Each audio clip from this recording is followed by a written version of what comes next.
Hi guys, it's been a while, Crocodile.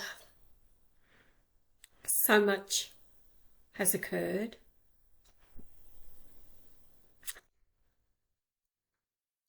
However, it is time to get the children, Gabriel's children, back to school. They begin their second term for the year on the 25th of May.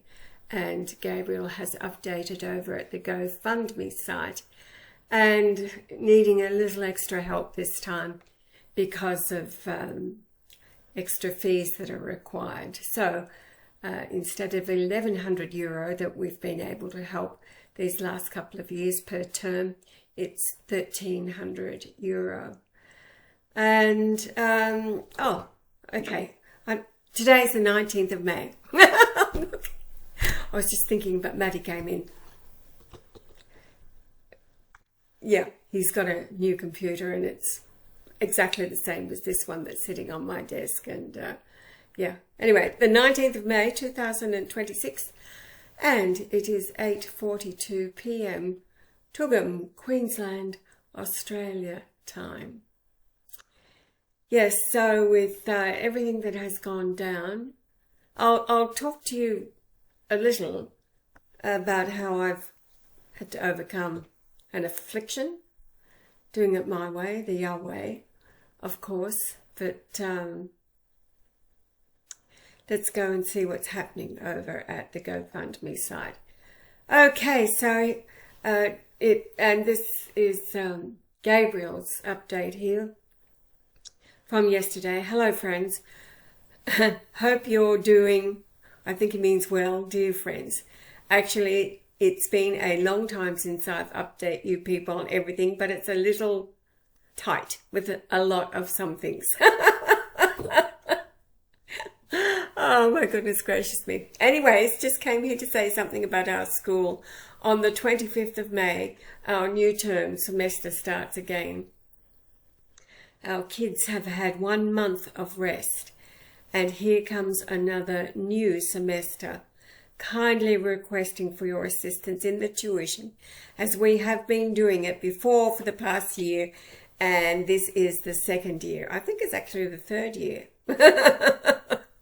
Oh dear. Some of our pupils are going into candidate classes. In my country, primary level has 7 classes and some are already in primary 7. So some more requirements for them. They need some extra reading books. Lately we've been fundraising €1,100 for their tuition. Actually it's been €100 for tuition, rather €1,000 for tuition, and then 100 is for the exercise books, pens and pencils, toilet paper, brooms, and a lot of more small items used at school. So we are going to need some more extra €200 to make it €1,300 for the mentioned extra cause above. The reading books cost around €5 to €15, but remember they are 5 pupils.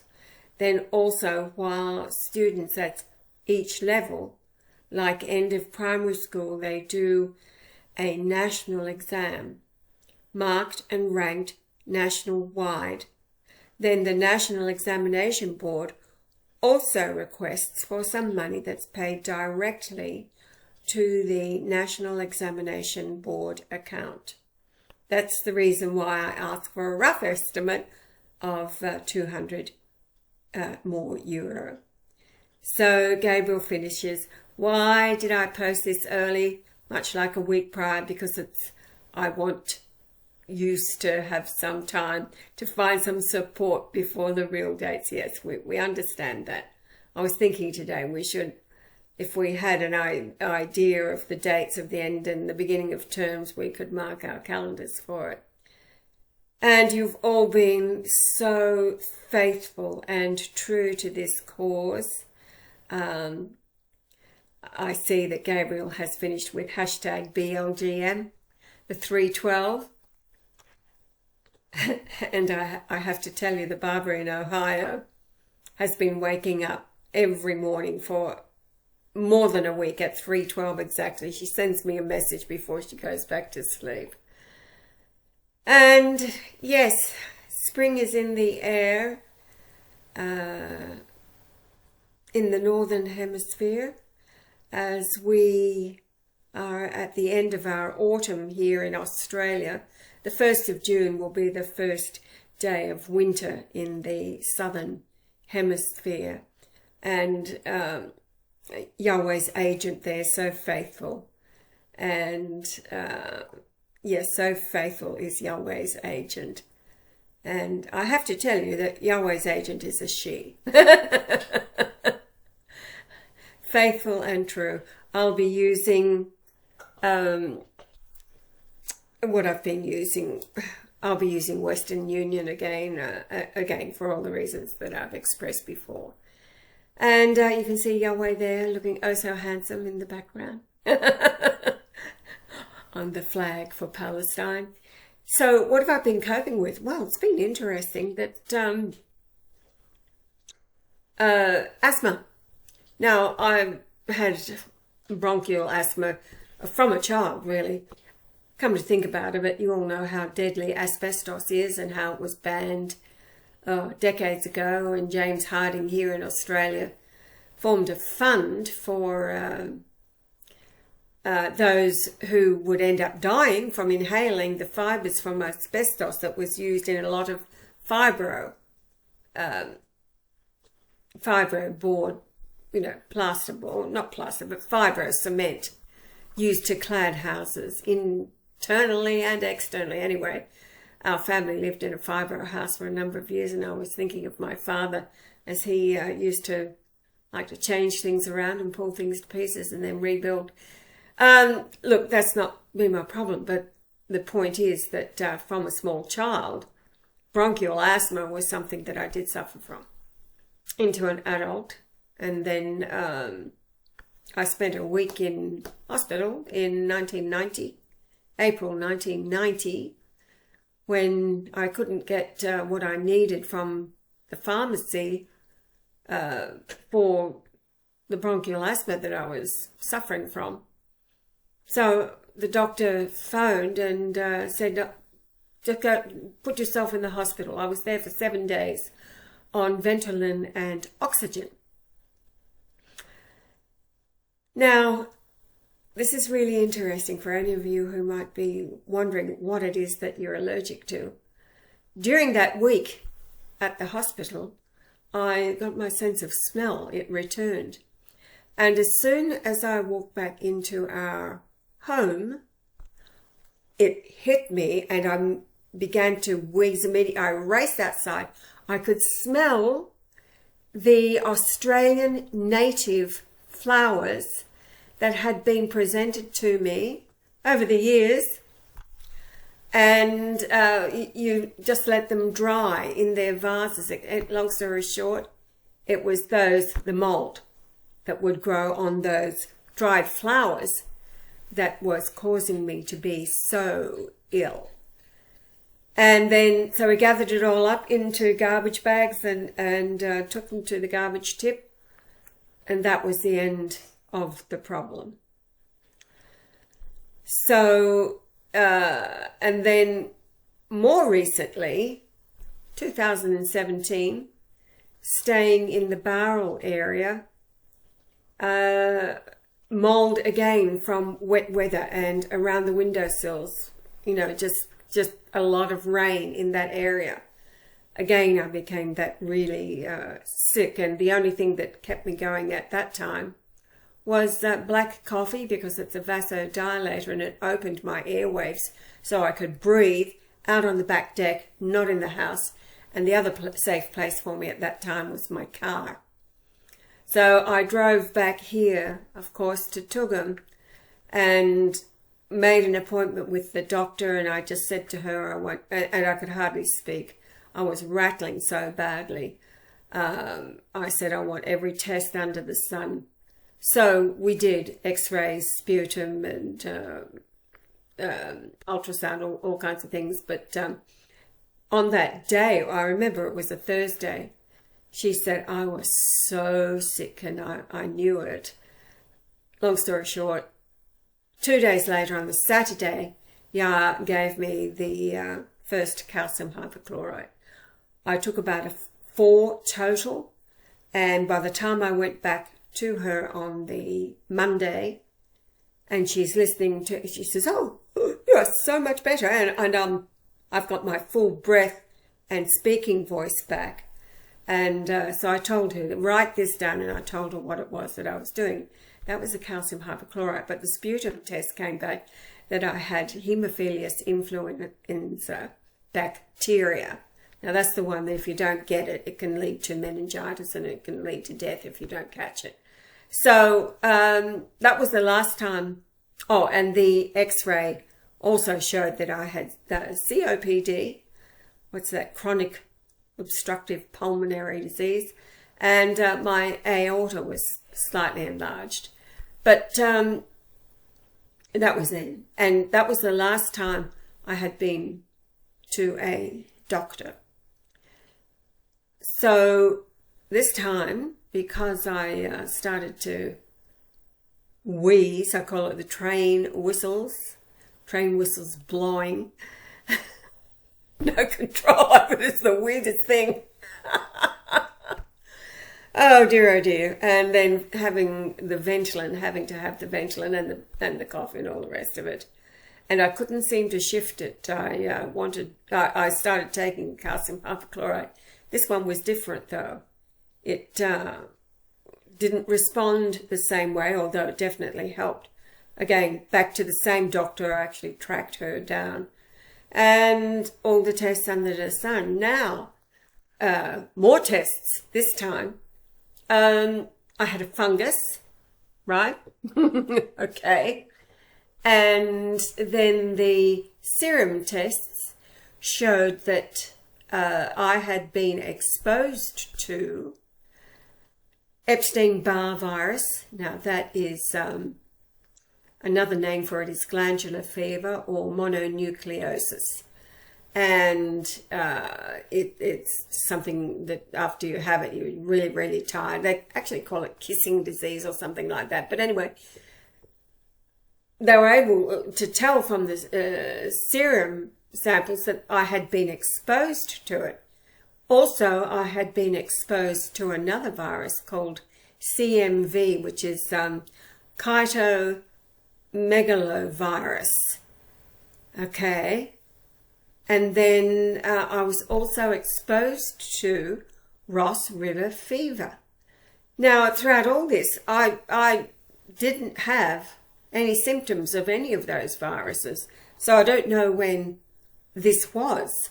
But these markers remain in our, as markers, in our immune system, that our immune system has been responding to now what she said to me is, well, your immune system handled it. It's really strong. And so the silver water and the at the first sign of a runny nose or anything like that, a calcium hypochlorite. The other thing too is olive leaf extract. Again, if anything was trying to get me, olive leaf extract, the liquid. So all these things that I have done for myself over the years, unwilling to succumb to pharmaceuticals. Getting back to what did I do this time, because I'm so improved from even 1 week ago. First of all, Adam found the air conditioning in this house was replaced last week. And the mold in the exchanges where the air comes out, there's one left out the back there. Adam took photographs to send me. The mold over it was disgusting. So there was the mold. And then, of course, dust all over the place. It settles on. I no longer have any fake flowers in the house. All the beautiful photographs and things I'd sent of these glory. No, they've gone out. And Maddie brought me a fresh flower this morning that he picked. But I've been looking at glass flowers, but they're really expensive. Anyway, forget that.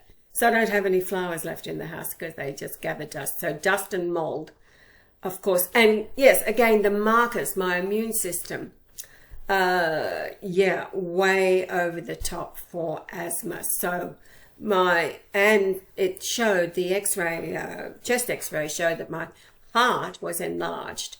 And she thought that would be because of it coping with the allergies to the dust and the mold, and certain grasses, what is it, level 2 for the dust, mold, that kind of thing, level 1 for the grasses. Anyway, but I remembered what I did in 1988 when, again, living in another home, but not realizing then that while I was so coping this way at that time, with the bronchitis, whatever you like, it just seemed to be a never-ending story, was that the native flowers, that's the time that the native flowers were being brought home for me and leaving them dry and that kind of thing. So really I was killing myself by holding on to these native flowers. That time though, it was propolis, bee propolis, that I started taking. We did leave the country. We spent time in Taiwan and then Korea, but I was taking every day the bee propolis, bee propolis, bee propolis. And by the time I came home, I was over it all.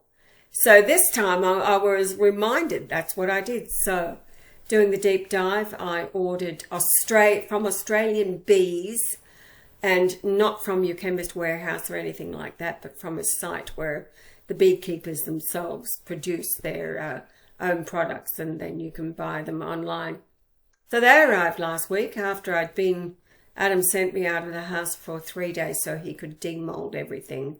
Once the aircon, he refused to let me be anywhere that he hadn't attacked yet with the exit mold.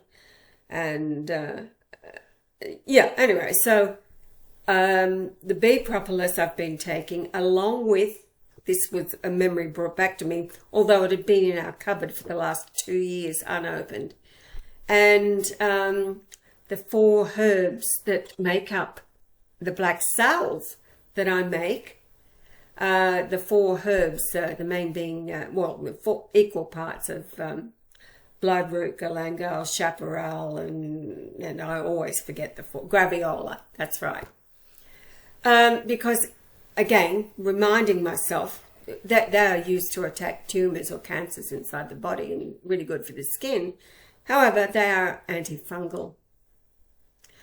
The bee propolis, they've done a multitude of studies on bee propolis. It's called the bee glue, and literally, yeah, it holds the hives together, but it's also their protection, and it's filled with something like 300 different nutrients that are needed, and it particularly for asthma, that's the go-to.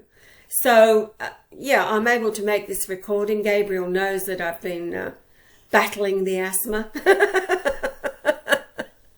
Mum, are you okay? He writes from Uganda. So yes, if any of you are out there putting up with allergies, do your research where you are. And I thought it's got to be local bees like Australian bees. I don't want products from, Brazil or anywhere like that. But bees, we know. Yeah, it's always talked about the bees and the beehives and their orderly, how much work they get done in an orderly fashion, instinctively. Okay, well, yes, life has been interesting these last few weeks. That's all I can say.